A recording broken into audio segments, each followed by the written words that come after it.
समझ नहीं आ रहा अपने सैलरी इंक्रीमेंट का क्या करूं। बेटा इतना क्या सोच रहा है? अपने म्यूचुअल फंड्स के एसआईपी का टॉप अप करा ले।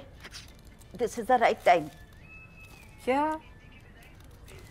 समझ में नहीं आया? बेटा इतना क्या सोच रहा है? अपने म्यूचुअल फंड्स का एसआईपी टॉप अप करा ले। This is the right time. अब समझा।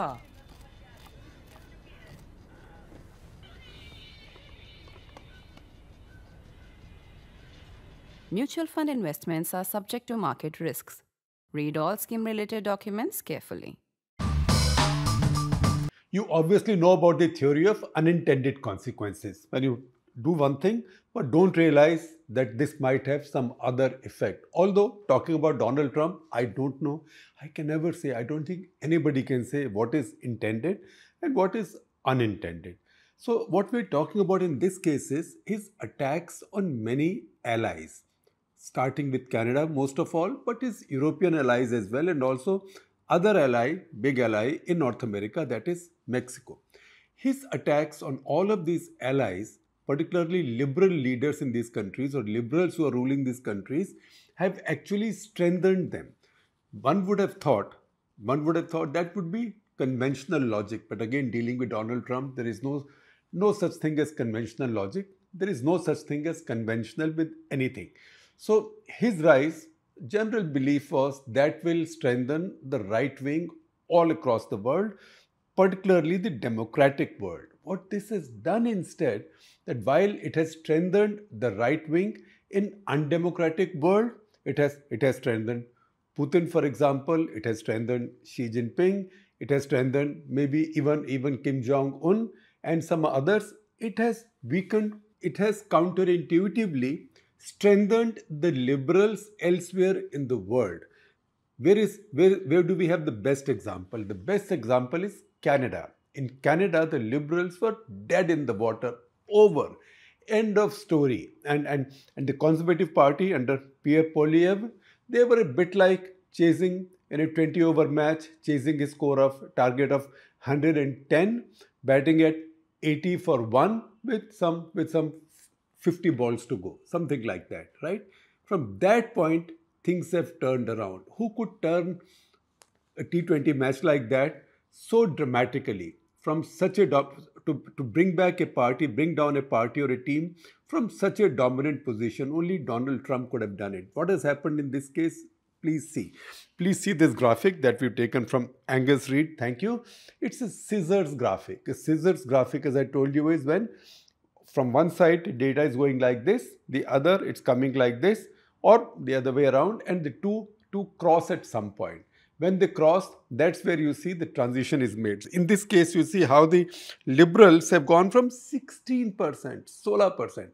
16%. That is a devastation. From 16% to 46% in 3 months. Trump's been there for just about 2 months, in fact, right? And the new Prime Minister, Carney, was only sworn in on 14th of March, right? In this period, so dramatically has the liberal rating gone up in the Angus Reid poll, which is very reliable in Canada. In fact, the most reliable in Canada, from 16% to 46%. At the point where the liberals were 16, the conservatives were at 45. What's happened to them meanwhile? They've come down from 45 to 38. Now, I know you know your math, and particularly your mental math is excellent. So you will say, oh, if one has gone from 16 to 46, that is up by 30 percentage points, and the other has fallen from 45 to 38, that's only by 7 percentage points. Where has the rest of the gain for the liberals come from? So if I tell you from where, most people in India will have a big, wide smile. The rest mostly has come from NDP. That is Jagmeet Singh's New Democratic Party. Jagmeet Singh has been known for his proximity or his friendship or his alliance with radical Sikh groups and has been a particular thorn in India's side. Also is barred from traveling to India. So his party was polling at 21%, when in fact the Liberal Party when in fact the Liberal Party was at 16%, NDP was 21%. It was even ahead of the Liberal Party. It looked like people were so fed up of Trudeau that some of the Liberal voters, tired of Trudeau and angry with Trudeau, but they were still Liberal, so they were going further left. NDP is further left to the Liberal Party. He has fallen from 21% rating to 7% rating. That is a devastation. That is the Trump effect. Now, if that is the Trump effect in Canada, let me tell you what's happened elsewhere. And we'll come back to Canada and talk more about it because Canada is key to a lot of what's going on. In fact, just in case you think I might be exaggerating the Trump effect, see this other graphic. This is also from Angus Reid. This is a graphic where they've asked people who've shifted in their voting preferences towards the Liberals from conservative side as to why they are shifting, right? Two reasons why they are shifting. That's why you will find if you add up these numbers, you will see 100 to banta hai, to zyada banta hai. That's because for each respondent, there are two reasons. So don't get your math confused. But these shifters say, 56% of them say the reason I've shifted is that Trudeau is no longer there and Carney is coming, right? In fact, 56% say because Carney is coming and about 20% say because Trudeau is not there. So leave that out. 51%, 51% say that they have shifted their view because of Trump's stance. Now, why is it that even committed conservative voters so far or Pierre Poilievre's voters so far are shifting liberal? That is because Pierre Poilievre in so many ways has painted himself or molded himself in the image and in the style of Donald Trump. His anti-wokeism, he firmly believes there can be only two genders. He wants the official broadcaster, CBC, defunded, all the things that Trump MAGA demands. All of these have been his demands, lower taxes.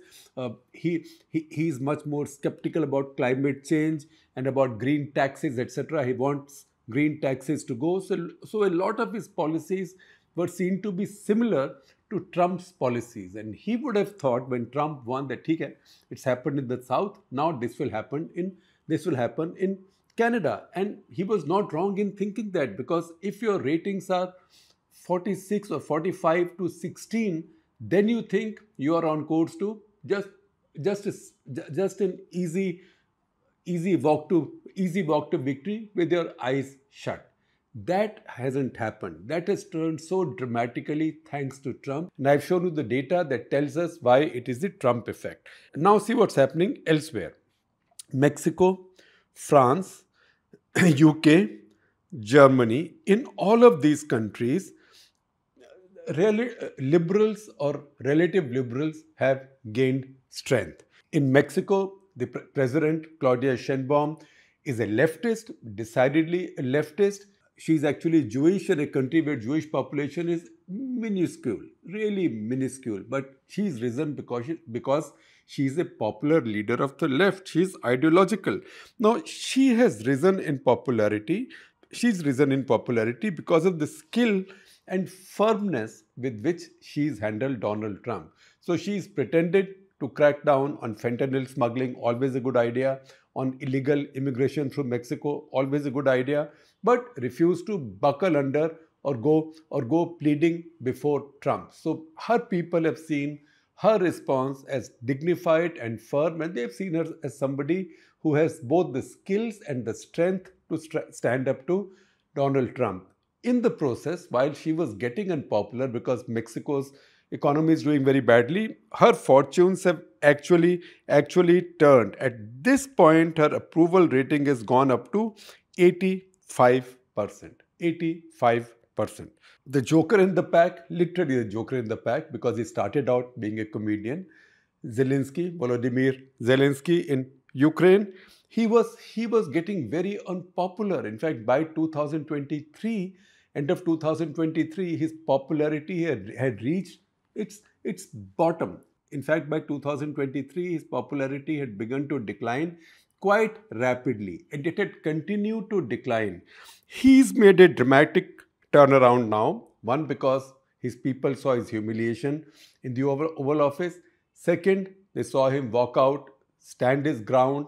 Also, he might have irritated J.D. Vance and Trump by arguing with them. His people will not be ashamed of that. His people will say, ठीक है, उसके सामने खड़ा होके बोला तो सही. At least you were not sucking up to him, or you were not going down on your knees. His overall rating has gone up to 67%, which is a net plus of 38%. What that means is that if he's at 67%, his next rival is only at 29%. So 67 minus 29 is 38. That's his net lead.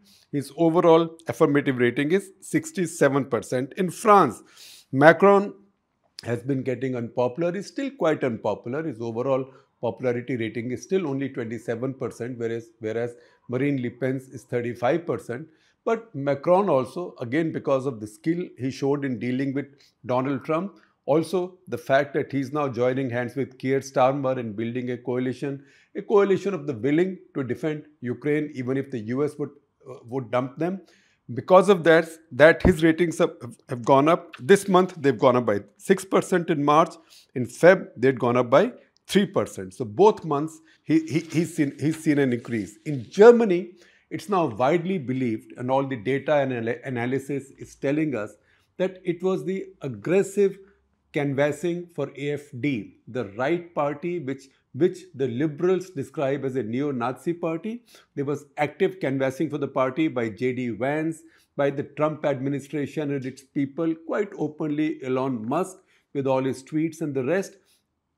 All of that because by this time, European anger with Trump was growing, particularly over his dumping of his betrayal of Ukraine, because everybody's scared. People may not worry so much about Ukraine, but everybody is worried about Russian military power and about Putin's intentions. Because if he takes over Ukraine, how long will it be before he moves into the Baltics, right? And once he moves into the Baltics, then he's standing next to Germany. So all of those factors have changed the mood in Germany, and that might have resulted in AfD actually underperforming. They got about 20% of the vote, but it's possible, all the data and polls tell us, that they might have got considerably more. They would not have got power, but they would have got considerably more, but for this perception of association with Trump, with the Trump mega ideology. The next, and also quite incredibly striking, is the turnaround that Keir Starmer of Labour Party has had in UK. Now, Starmer, his popularity was going down. It was going down quite rapidly, also because UK's economy has been doing quite badly. Then he goes to Washington. He handles Donald Trump pretty much the way the very skillful Brits used to deal with, say, the Maharajas in India, flatter them but also show them the direction and get them to do what they wanted them to do. So very much in the nature of that, he went and flattered Trump, gave him the invite of a state visit, second state visit, unprecedented, quote unquote, from King Charles, and came back looking like unscathed, right? On top of that, after that, he organized a coalition of the willing. He got 20 heads of state, 20 leaders of 20 willing countries willing to help Ukraine to come into London for a conference, and that included Turkey as well. In the process, Starmer has seen a double-digit rise in his popularity. So once again, you can see that across the Western world and also in America's neighborhood, Donald Trump has managed to strengthen the liberal political leaders. Whereas in the countries which used to be his rivals, or which should be his rivals, that is Russia, China, North Korea, etc., he has strengthened the right. And that is the paradox of Trumpian politics. The new popularity of Keir Starmer you can also see in this Economist magazine cover, where they have actually painted him as Winston Churchill. Winston Churchill also is somebody who showed direction to Europe and also showed direction to the US in the fight against Nazi evil, right? So now even the Economist, which is by no means a pro-labor publication, they have painted Keir Starmer, like Winston Churchill. So his stature has really risen. Now that said, there are lots of ironies here which I can't miss. If you read a story in Globe and Mail, which is the big Canadian newspaper, see it on your screen. This is a story by David Parkinson. He reminds us that what's happening in Canada right now, and between Canada and the US, is not very different from what happened 135 years ago. In fact, if I hadn't told you that this had happened 135 years ago, and I just read out to you the lines which will now follow, you would have thought that this is happening now. So Halifax is a place in Nova Scotia in Canada. There, they are standing and talking to a crowd of picnickers. Then Prime Minister of Canada, Sir John Macdonald, who was quite unpopular by then. He had already been in power too long. He was 75, not in very good health. Canada had only been a federation, an independent country, in a manner of speaking, for 23 years, of which for 18 he had been in power. So people were already quite tired of him. He was also dead in the water as much as the liberals might have been now, except that he was a conservative, not a liberal. Now, he was standing and speaking to these picnickers, and what were the topics? Tariffs, threats, annexation. Hello. The year 1890, that is 135 years ago. And Macdonald won another term as Prime Minister in 1891 in the elections that followed, in spite of his having been so unpopular. And what was he saying? Exact quote, "The fact is that the US covets Canada."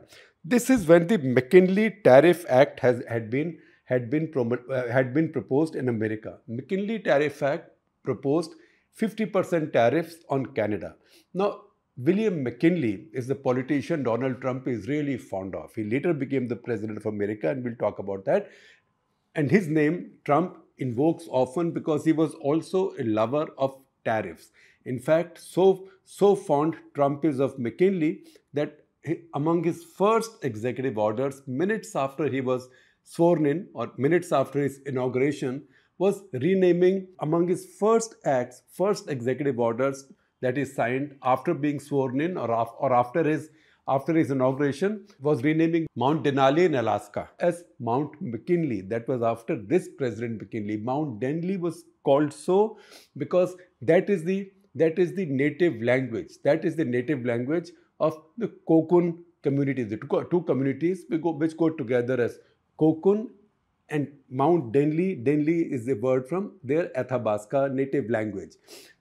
Unmindful of that, he rode roughshod over that because he had the power of signing executive orders, and he named that mountain after President McKinley. Now, President McKinley moved this law. He was elected from Ohio. He moved this law to put 50% tariffs on Canada.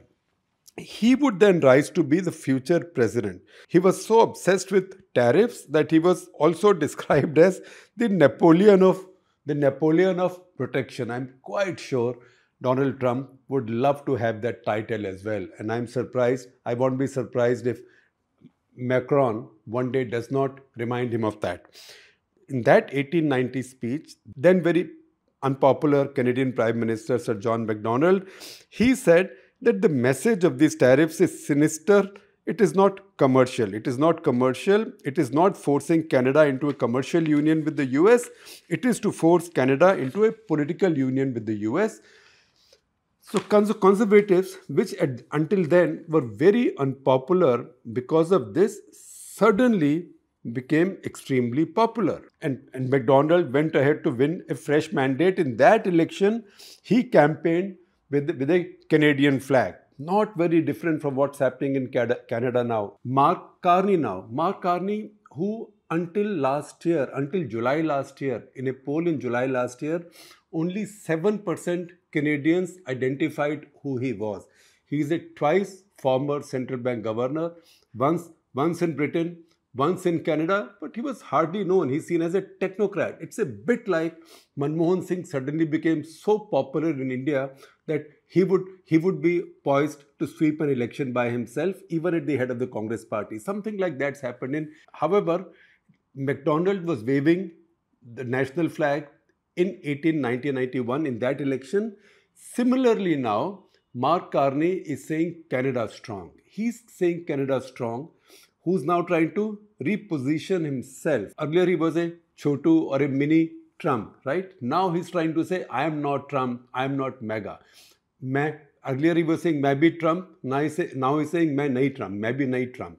So he's now saying, his slogan earlier was Canada broken, it is now Canada first. So once again, for both of them, it's become Canadian nationalism. And on that, because Pierre Poilievre had taken another line earlier, a very pro-Trump line earlier, he has suffered such a fall in popularity. So closely has Pierre Poilievre been identified with Donald Trump that his opponents have been mocking him as maple syrup mega. Maple, as you know, maple leaf is Canada's national symbol on its flag.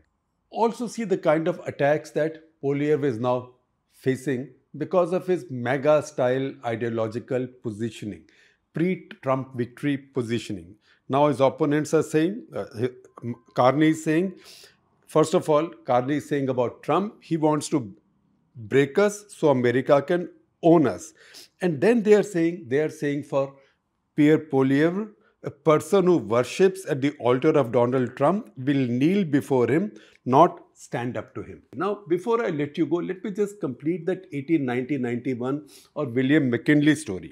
When William McKinley moved this law, his president was becoming unpopular and he continued to become unpopular and then lost the midterms. His party lost the midterms. The president after him did not follow any of this, but subsequently in the 1896 election, McKinley became the president. When he became the president, he again pushed the idea of the tariffs for some time. But in the course of time, he corrected himself. He corrected himself in September 1901 in Buffalo, New York. He made a speech and he said, we must not live in fancied security that we can forever sell everything and buy little or nothing.